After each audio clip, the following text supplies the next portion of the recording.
पुढची महत्त्वाची बातमी, राज्यात विधानसभा निवडणुकीमध्ये महायुतीला स्पष्ट बहुमत मिळालं असलं तरी मुख्यमंत्री पदाचा निर्णय झालेला नाही आणि त्यातच आता राजकारणात नवा ट्विस्ट आलाय। नेमकी महायुतीची ही नवी रणनीती काय पाहू।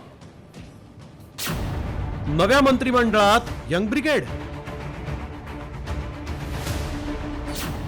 ज्येष्ठांना डच्चू, तरुणांना संधी,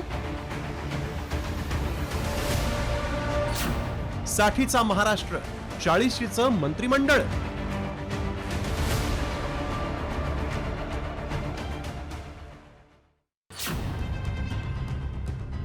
शिंदेंनी मुख्यमंत्री पदावरचा दावा सोडल्यानंतर आता भाजपचा मुख्यमंत्री होणार हे स्पष्ट झाल्याची चर्चा रंगली। त्यामुळे मुख्यमंत्री आणि मंत्रिपदासाठी जोरदार लॉबिंग सुरू आहे। त्या पार्श्वभूमीवर राज्याच्या राजकारणात नवा ट्विस्ट आलाय।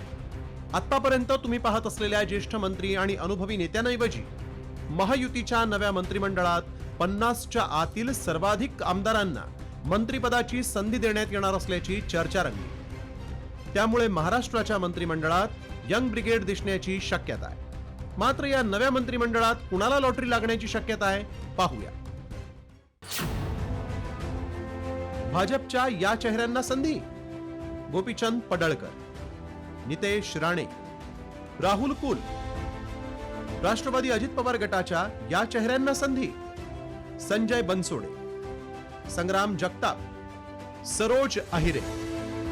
शिंदे गटाच्या या चेहऱ्यांना संधी: आमशा पाडवी, योगेश कदम, अमोल खताळ।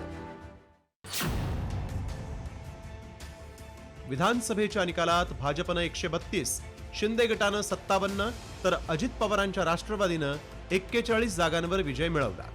त्यानंतरही मुख्यमंत्री पदावरून महायुतीत तिढा होता।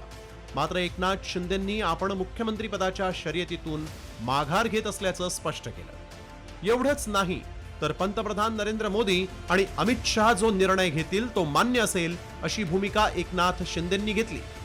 मात्र मुख्यमंत्री पदावर पाणी सोडल्यानंतर ज्येष्ठांना डावलून एकनाथ शिंदे आणि अजित पवार तरुणांना मंत्रिमंडळात संधी देण्यास राजी होणार का? आणि तरुणांना संधी दिल्यास ज्येष्ठ नेत्यांचं पुनर्वसन कसं करणार याकडे आता लक्ष लागलंय। ब्युरो रिपोर्ट, साम टीव्ही न्यूज।